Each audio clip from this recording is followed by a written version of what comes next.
చూసారా, ఇప్పుడు అమ్మాయి కూడా అబ్బాయిని మెచ్చింది. పూలు విసిరి.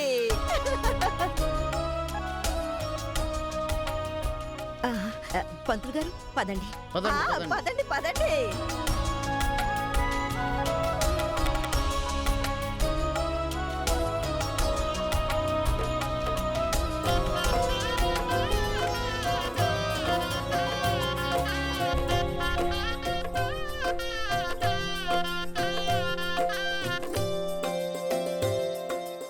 ఇంటికి పెద్ద కొడుకు పెళ్లి కొడుకు పాదపూజ చేసేందుకు ముందుకు రావాలి.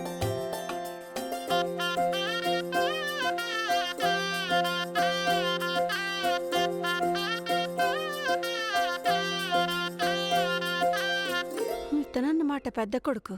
జనార్దన్ గారు, ఇక పాదపూజ మొదలు పెడదాం. ఓం విరాజదో విరాజదో విరాజదోభ్యాం నమః, విరాజదో విరాజదో విరాభ్యాం నమః. కడగండి, అలాగే బొట్టు పెట్టండి.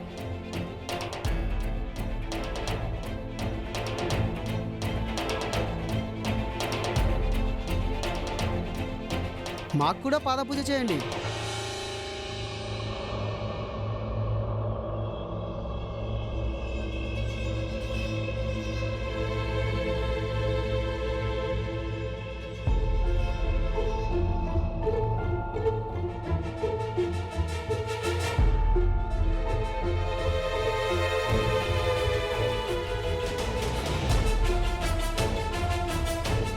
అయ్యో, ఇదేంటి ముగ్గురికి పాదపూజన? అసలు ఏం జరుగుతుంది? చూడబోతే సంతోషి ఒకరికి కాదు, ఇక్కడ ముగ్గురికి భార్య కాబోతున్నట్టుంది. ఇలాంటి అన్నదమ్ముల ప్రేమ మునిపెన్నడూ చూడలేదు నేను.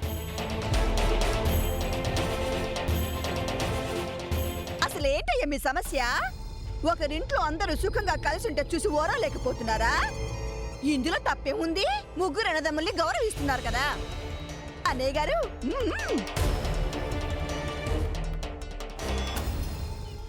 ఏం కుట్ర పన్నింది దమయంతోదినా? ఓర్ దేవుడా, మనతో ఒక్క మాట కూడా చెప్పకుండా దమయంతకి ఈ పెళ్లి ఫిక్స్ చేసింది. ఇప్పుడు చూడండి, నోటికి తాళం వేసినట్టు ఎలా మౌనంగా ఉందో. అంతా తను పనిని కుట్రే. ఇదిగోండి, ఈ పూలు అక్షంతలు తీసుకోండి.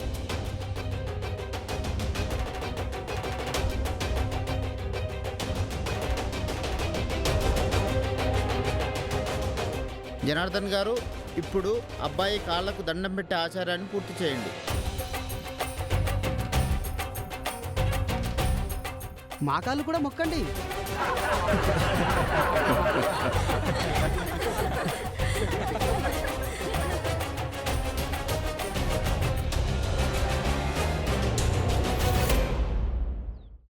అమ్మా, అలాంటి వాళ్ళది నిజమైన ప్రేమ కాదు, అది వ్యామోహం.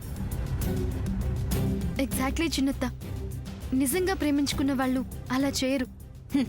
ఎంత మనసు విరిగిపోతే కన్న కూతుర్ని పట్టుకొని మా దృష్టిలో చచ్చిపోయా ఉంటుందా తల్లి? అది సరే అమ్మా, తన కూతురుతో తన మాట అనేటప్పుడు ఆమె మాటల్లో వ్యథ, కళ్ళల్లో బాధ గమనించావమ్మా? పెద్దబాబుకు బర్త్డే విషెస్ చెప్పు కూడా వెళ్ళాం కదా. ఊరికే ఎలా కాలిపోతుంది?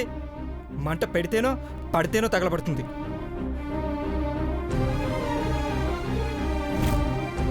కరెక్ట్ చిన్నబాబు, నీకొచ్చినట్టే నాకు డౌట్ వచ్చింది. పార్వతే షర్టును తగలబెట్టిందనుకుంటా.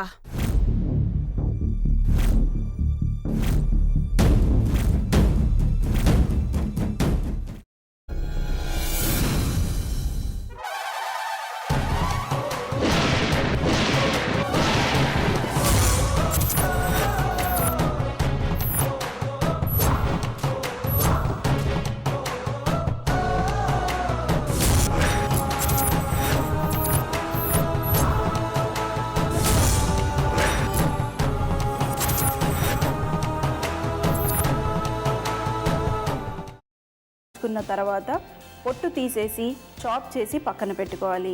ఒక ప్యాన్లో కొద్దిగా నూనె వేడి చేసి అందులో ఆవాలు, మినప్పప్పు, శనగపప్పు, కరివేపాకు, సన్నగా తరిగి పెట్టుకున్న ఉల్లిపాయలు వేసుకుని 1 నిమిషం పాటు వేయించుకోవాలి. ఆ తర్వాత కాల్చి కట్ చేసి పెట్టుకున్న వంకాయని కూడా అందులో వేసుకుని బాగా మిక్స్ చేసి బౌల్లోకి ట్రాన్స్ఫర్ చేసుకుని అందులో తగినంత చిక్కటి పెరుగు లేదా పల్చటి పెరుగు వేసుకుని మిక్స్ చేసి అన్నంతో కానివ్వండి, చపాతీతో కానివ్వండి సర్వ్ చేసినా చాలా బాగుంటుంది.